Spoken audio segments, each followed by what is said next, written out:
కర్ణాటకలో జరిగిన వాల్మీకి స్కామ్ కర్ణాటక కాంగ్రెస్కే కాదు తెలంగాణ కాంగ్రెస్ కూడా ముచ్చెమటలు పట్టిస్తోంది. కింద మీద పడి ఇక్కడ కాంగ్రెస్ వాళ్ళు రేవంత్ రెడ్డి గారు మీడియాని మేనేజ్ చేస్తూ విషయాలు బయటికి రాకుండా ఆపుతా ఉన్నారు. కానీ ఆ మబ్బులు కూడా తప్పకుండా 4-5 రోజుల్లో విడిపోతాయని నేను అనుకుంటాను. గవర్నమెంట్ డబ్బులు గవర్నమెంట్ అకౌంట్ల నుంచి అక్రమంగా ఏ కారణం లేకుండా సరిగ్గా పార్లమెంట్ ఎలక్షన్కు ముందు 180 కోట్ల రూపాయలు దారిమల్లినాయి. కర్ణాటక ముఖ్యమంత్రి స్వయంగా సిద్ధరామయ్య గారు అసెంబ్లీలో ఈ వాల్మీకి స్కామ్లో భారీ ఎత్తున డబ్బులు దారిమల్లినాయని ఆయనే ఒప్పుకున్నారు. అందులో హైదరాబాద్లోని 9 బ్యాంక్ అకౌంట్లకి 45 కోట్ల రూపాయలు ట్రాన్స్ఫర్ చేశారు. దీని మీద ఎంక్వైరీ మొదలు కాగానే ఏమైందో ఏమో తెలియదు కానీ వాల్మీకి కార్పొరేషన్ అకౌంట్ సూపరింటెండెంట్ ఆఖరికి ఆత్మహత్య చేసుకున్నాడు. ఇవాళ ఆయన కుటుంబం రోడ్డున పడే పరిస్థితి. బ్యాంక్ అధికారులతో సహా 11 మందిని ఈడీ అరెస్ట్ చేసింది. కర్ణాటక నుండి మన తెలంగాణకు అక్రమంగా ఈ డబ్బు ఏ అకౌంట్లలోకి వచ్చింది, ఆ అకౌంట్లు ఎవరివి, ఈ తీగ లాగితే తెలంగాణ కాంగ్రెస్ డొంక మొత్తం కదులుతూ ఉన్నది. మొన్న పార్లమెంట్ ఎన్నికల్లో తెలంగాణ కాంగ్రెస్ పార్టీ తన ఖర్చులకు ఈ డబ్బులే వాడినట్టుగా అనిపిస్తూ ఉంది. 4.5 కోట్ల రూపాయలు నేరుగా V6 బిజినెస్ అనే కంపెనీకి ట్రాన్స్ఫర్ అయినట్టుగా ఆధారాలు ఉన్నాయి.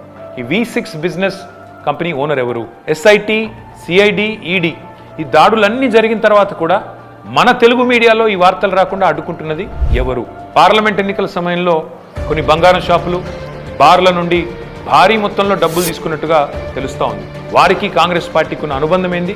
ఇవన్నీ కూడా బయటికి రావాలి. కర్ణాటక ముఖ్యమంత్రి సిద్ధరామయ్యను గనక పొరపాటున తొలగిస్తే పక్కన ఉన్న తెలంగాణ సర్కారు కూడా కూలుతుంది అని ఈ మధ్యనే కర్ణాటక మంత్రి సతీష్ జరికోలి అంటున్నారు. మరి కర్ణాటక కాంగ్రెస్తో తెలంగాణ కాంగ్రెస్కు అంతలాగా పెనవేసుకున్న ఈ అనుబంధం ఈ వాల్మీకి స్కామేనా? ఈ వాల్మీకి స్కామ్లో భారీ మొత్తంలో వాటా తెలంగాణ కాంగ్రెస్ నాయకులకు కూడా చేరిందని ఆధారాలు దొరికినా ఈడీ ఎందుకు మౌనంగా ఉంటుంది?